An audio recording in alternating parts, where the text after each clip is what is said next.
Kinilala ni First District o ni Leyte First District Representative Martin Romualdez na isang malaking karangalan na mapabilang sa top 5 law school sa bansa ang Dr. 5 o Dr. V. Orestes Romualdez Educational Foundation o DVORF sa 2025 bar examination. Sa isang pahayag, sinabi ng kongresista na ang matagumpay o yung tagumpay ng kanilang pagkakapasa ay hindi lamang sariling tagumpay kundi maging para rin sa kanilang pamilya at sa buong probinsya ng Leyte. Ang tagumpay nila ay isang patunay na ang nasa provincial institution ay kayang makapagtatag ng mga bagong abogado na may kalidad.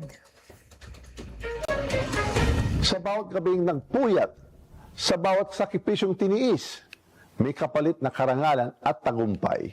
Ngayon na kayo ay mga abogado na, dala ninyo ang isang mabigat ngunit marangal na tungkulin.